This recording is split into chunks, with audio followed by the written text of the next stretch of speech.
Halo pemirsa, bagaimana kabar Anda? Senang sekali saya Eka Luda bisa hadir dalam dialog khusus CTV Madiun. Dan sekarang saya pemirsa berada di Padepokan Setia Teratai Kota Madiun. Pemirsa, seperti kita ketahui bahwa beberapa hari terakhir ini ada sebuah kabar tentang mundurnya Bapak Tarmaji sebagai Ketua Pusat Setia Teratai Madiun. Dan tentu saja terunggahnya sebuah video yang mencemarkan nama baik Bapak Tarmaji sendiri. Dan untuk membahas lebih lanjut tentang polemik-polemik yang ada di perguruan Setia Teratai ini, di Padepokan ini telah hadir Bapak Tarmaji. Selamat sore Bapak.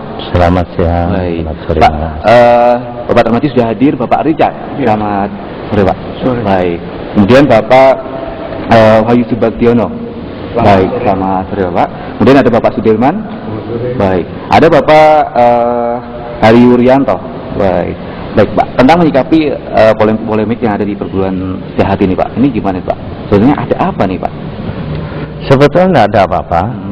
Kalau yang biasa-biasa saja. Kalau polemik itu kan yang mereka yang membesar-besarkan. Baik. Saya rasa begitulah. Baik. Untuk kabar di luar tentang pergantian Bapak Tarmaji sudah mundur Pak. Oh gini loh Mas. Kan saya tahun 2008 sampai 2013. 2008 sampai 2013. Ya, 2014 saya harus mengadakan perapatan luhur. Ya, karena ada aturan dari pihak kepolisian 2014 ini tidak boleh ada katakan levelnya nasional, apalagi parapatan, biarpun hanya parapatan ya. Parapatan luhur itu tidak boleh. Maka saya ya mau tidak mau itu harus ada permajaan. Ya, ngurus khusus ngurus lah ya. Nah, saya teringat pada saat saya jadi ketua pertama kali itu Setia Teratai terbagi dua. Jadi tahun 81 itu atas instruksi dari almarhum Mas Imam Gus Bangat. Di Setia Teratai seyogianya dibagi dua, idealisme dan profesionalisme. Idealisme keesaan, profesionalisme adalah organisasi dan teknik pencaksilat.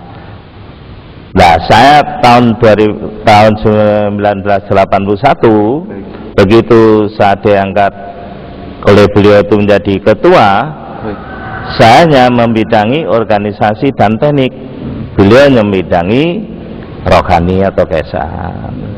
Itu berjalan dengan baik sampai tahun 87. Beliau tahun 87 wafat atau meninggalkan kita ini. Nah, kita ini belum siap. Itu berjalan akhirnya sampai tahun 2000 mulai 2001 itu kita ambil sikap mengurucut dulu. Jadi karena tingkat tiganya ada satu, ya, rohani dan teknik yang mau organisasi jadi satu. Nah, tahun 2013 ini karena saudara-saudara saya sudah banyak yang pinter-pinter, akhirnya sudah saya bagi. Saya di bidang keesaan rohani. Lah, kami kesepakatan saudara sekalian karena reorganisasi itu kewenangan ketua umum, reorganisasi ya, sebetulnya Setia Teratai itu kewenangan pimpinan tertinggi Mas, tapi tanpa tertulis itu gitu. Nah, akhirnya kita pilih Mas Richard Simorangkir ini. Di mana sebelumnya sebagai koordinator organisasi dan keanggotaan. Jadi bukan orang lain. Dan Mas Richard juga putra Madiun. Jadi putra Winongo yang kemudian Malang Buana tapi selalu aktif di dalam kegiatan Setia Teratai. Begitu pensiun, lalu kita minta untuk jadi ketua pusat. Bukan ketua umum. Kalau ketua umum merangkap dua-duanya bisa.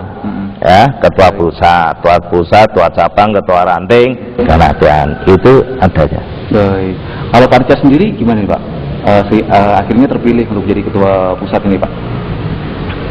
Kalau saya itu secara prinsip Setia Teratai ini benar-benar pengabdian di Setia Teratai.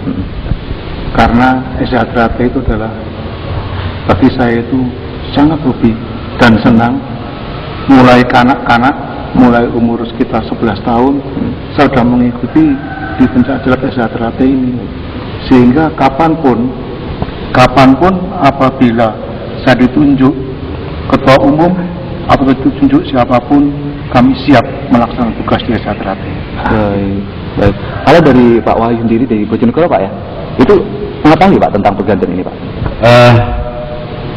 Kalau masalah pergantian, karena saya juga alhamdulillah juga ditunjuk oleh ketua pusat untuk ikut di dalam kepengurusan pusat di bidang departemen organisasi, sehingga saya memandang ini saya jelas tahu persis, dan itu wajar sekali dinamika di organisasi, baik pergantian dan sebagainya.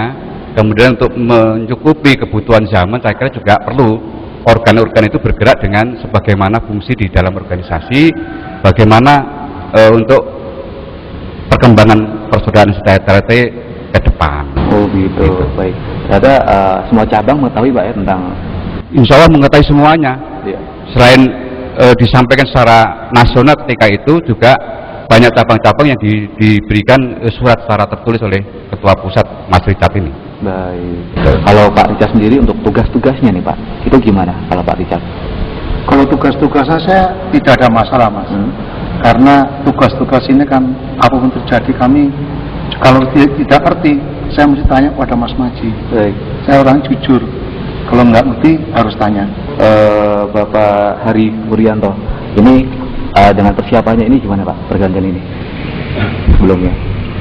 Terima kasih. Jadi seperti yang disampaikan oleh Mas Maji, bahwa reorganisasi itu merupakan suatu kebutuhan untuk bisa bagaimana organisasi itu bisa berjalan dengan baik.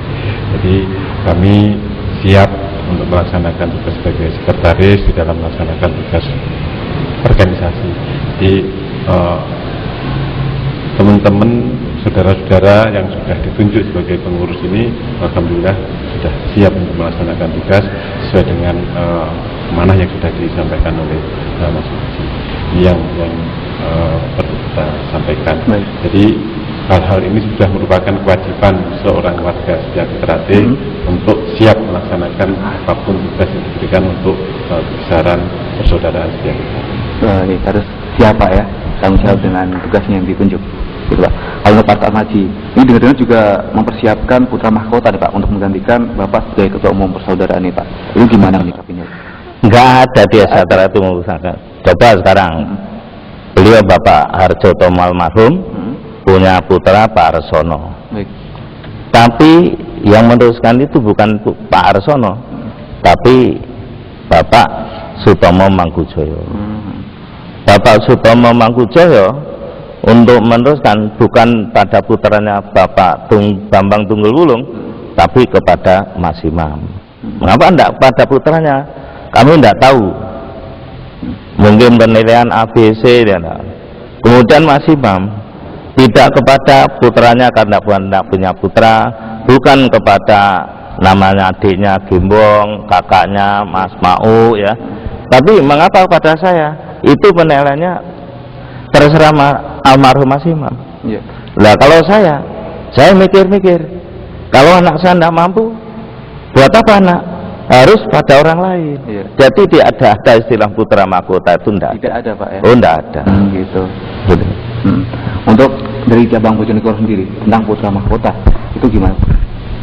Saya kira bukan tradisi STRT, jadi sudah terekam sejak sejarah dulu, baik Pak Harjotomo pendiri STRT sampai ke Mas Maji ini. Kalaupun mungkin putranya Mas Maji bisa untuk menggantikan ketua umum misalkan, itu kalau kehendak dari saudara-saudara menghendaki begitu, kenapa tidak? Gitu. Namun demikian, saya pikir beliau kakang Mas Maji tidak akan berpikir ke sana untuk menjadikan putra mahkota atau mengkader putra mahkota untuk menggantikan beliaunya. Saya kira mesti ada kader-kader terbaik STRT yang akan bisa gantikan beliaunya ketua Mas Maji. Kalaupun ada juga nggak akan mungkin diadakan Pak ya putra mahkota itu. Tidak ada. Soalnya mereka dipilih kan tergantung anak saya sendiri dengan dulu STRT gimana. Gitu. Baik. Untuk Pak Richard sendiri mengenai tugas-tugasnya itu sebelumnya pernah berpikiran nggak, wah aku nanti diangkat sebagai ini, gimana Pak? Kalau saya sama sekali tidak berpikir ke arah situ, karena saya desa Trate itu mulai disahkan lah ya, kami melatih dan melatih, kemudian di militer pun kami sampai komandan Korem itu masih melatih mas, masih melatih. Kemudian tahun 2003 kami diangkat menjadi Departemen Organisasi, 2007 diangkat menjadi Dewan Harkat Martabat, 2013 kemarin diangkat kembali karena yang lalu kurang berfungsi, terus kemudian diangkat, kami juga tidak berpikir ke arah sana. Kami hanya bisa mengucapkan terima kasih. Jadi siap nggak siap? Harus siap. Siap mas, siap. Kalau Pak Tarmaji sendiri kan sekarang sudah menjabat sebagai Ketua Dewan Penasehat Pak. Untuk tugas-tugasnya sendiri gimana Pak Tarmaji? Tugasnya saya membatasi. Saya seperti almarhum dulu, yaitu sebagai bidang keesan, bidang rohani, ya itu saya akan bertindak kalau itu menyangkut rohani. Kalau menyangkut katakan itu organisasi dan teknik, itu saya serahkan penuh pada saudara saya di bidang itu. Mas Richard bersama seluruh jajar mengurusnya, sehingga kita tidak saling katakan lu kok gitu kan, tidak. Kalau untuk sistem tadi mengangkat Pak Richard sendiri, itu sistemnya gimana Pak? Apa seperti partai-partai itu atau gimana? Enggak, kita pandang karena reorganisasi itu kewenangan ketua umum. Jadi masih kita angkat jadi ketua ini karena situasi kondisi yang berada di negara nanti sampai pada suatu saat ada perapatan luhur, ya kita bawa masih saat itu masih diterima atau tidak. Nah itu ya kalian Mas Richard bersama-sama dulu dan sebagainya. Kalau udah tetap Mas Richard aja ya terus, enggak apa-apa. Gitu. Bukan seperti partai mas. Kalau partai itu kesepakatan dari bawah ya. Nah kalau kesepakatan dari bawah, kemudian mereka hanya mengandalkan duit, kedudukan, tapi nggak ngerti apa itu ESA tujuannya. Ya murad marit. Mau nggak mau ESA terapi tetap pegurun tetap ikuti. Maka pegurun di jalan, hubungan kita Pak seduluran, saling hormat menghormati, itu yang ada. Dan saya sudah usia, saya sudah nyampaikan, sudahlah saya ganti tak mundur, ya tak mundur. Ini loh hasil karya saya, di mana saya tidak pernah menarik uang 1 rupiah pun dari cabang, mulai 81 sampai sekarang saya tidak pernah. Dan seluruh pengurus tidak digaji. Yang digaji yang nyambut gaya karyawan-karyawan itu, ya itu aja digaji. Tapi bagaimana saya mewujudkan ESA Trate yang tidak dipandang mempunyai padepokan. Nah yang punya padepokan tanah luas itu hanya Pemkot, Pemda. Maka saya mengajukan pada Pemkot dengan satu sistem saya harus membuat yayasan. Yayasan ini Pak ya. Diandali untuk sekolahan. Sampai sekarang maka sekolahan itu tetap ada. Nah, sekolahan ada, saya membuat yayasan, dan ini tidak ada ibarat saya mengatakan sak glugut pinoro sewu, saya ingin menghai satratis sama sekali. Sama sekali. Dan saya sebagai ketua yayasan itu saya mewakili Esatrate, bukan pribadi saya. Itu ada 4 orang, yayasan itu Yan Warno almarhum dan saya itu mewakili Esatrate. Kemudian Mas Imam sama Sugeng Wiono mewakili masyarakat. Jadi bukan atas nama saya tapi untuk Esatrate. Nah, alhamdulillah sampai saya mundur itu aset yang saya tinggalkan ya pada saudara Satrate nanti ini Mas Richard asetnya ya itu 28 miliar. Wah, sudah mencapai miliaran rupiah. Wah, itu ada itu data. Itu ada. Saya meninggalkan bangunan ini, saya meninggalkan tanah saya yang 1 hektar, yang keinginan saya satu bangun padepokan seperti Solim, itu keinginan saya. Iya. Itu nanti terasa yang luruskan yang muda-muda. Baik, Gitu. nanti kita akan ngobrol lagi Pak ya tentang aset-aset yang akan ditinggalkan Pak Tarmaji sendiri ya. Baik pemirsa, tetaplah bersama kami dalam dialog khusus JDP Madiun.